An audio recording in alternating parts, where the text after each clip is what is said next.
Glenn Addison is with us on the Dude Maker Hotline. So, first tell the listeners out there, why, oh, why would a previously unknown decide to get involved, one of the longest long-shot bids to take a political office that you could possibly get involved in, a Senate race in Texas? Why? Like many Americans, my heart is burdened for how far we have drifted in this country away from the Founding Fathers, away from the Constitution. And although I'm not sick and I'm not tired, I am sick and tired of these career politicians and elitist establishment insider, Harvard lawyer types running the show. I've not seen in my 51 years on this earth the opportunity to vote in a Republican primary for a common man. That's what I refer to myself as, like a common man with common sense solutions. I'm a small businessman. For those in your audience who don't know, at GlennAddison.com, they can find out a lot of information about me. Now, the corporate media, with their establishment ties to the Republican establishment, are trying to suppress the message of me, the common man. Right. And so that's why I'm honored to be with you today, because first of all, we've got to abolish that blasted Department of Education. I was on the school board in Magnolia for 15 years up until this past December. And I can tell you, if you go to my website, you'll see a bunch of gray hair in this man's head. A lot of those are courtesy of the Department of Education. Glenn Addison from GlennAddison.com is a candidate for the United States Senate in the great state of Texas. And I believe in the last 3 minutes you probably heard why I was having a conversation with Glenn, because Glenn says a lot of the things that you hear here on this program. What do you say to someone that may ask of you, well, Mr. Addison, there's a couple of ways that we can deal with the big problem in the federal government, which is the runaway debt and deficit. And Senator Rand Paul has a budget proposal that would balance out in 5 years, but he's willing to cut 5 federal agencies and begin the process of reforming some of the entitlement programs.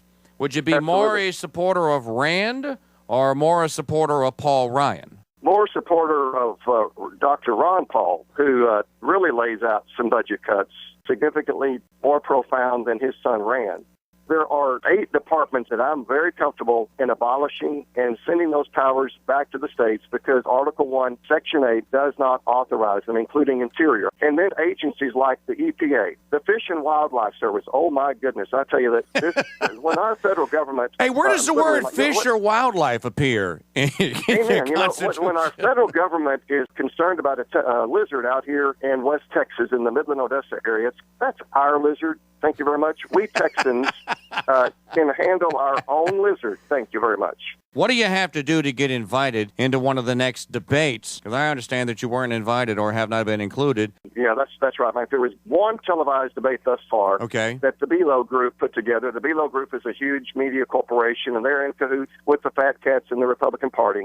So they only invited 4 of the 9. The media really believes that they need to be the gatekeeper and the kingmaker in this race. I'm not sure what it's going to take other than people demanding that Addison be included. That's what I've been encouraging people to do. And that's why this show today and others that I'm on are getting the word out. In this business of politics, as you know, Mike, a few weeks can be eternity in a good way. Sure can. Because all it takes to start a forest fire is one spark. And we've got a television commercial coming out next week that I believe will go viral once we get it out. And that is the 4 fat cats in this race are all flaming moderates in some form or fashion. Ted Cruz, for example, brags about fighting against the UN, yet he wants to stay in it. He's got very close family ties with his wife and others with regard to the Council of Foreign Relations, close ties to Goldman Sachs, J.P. Morgan. The fat cats have been bailed out. He does not want to abolish the EPA. He wants to reform. He does not want to abolish the Fish and Wildlife Agency. He wants to reform. And my question is, how's that working out for us? Because that's all that Republicans have been proposing. I don't think I've ever heard. Yeah, I don't think I've ever heard the term flaming moderate. Well, I coined that. I would flaming moderate. Mike, I would patent that, but the Chinese would steal my patent, and Ted Cruz would defend him.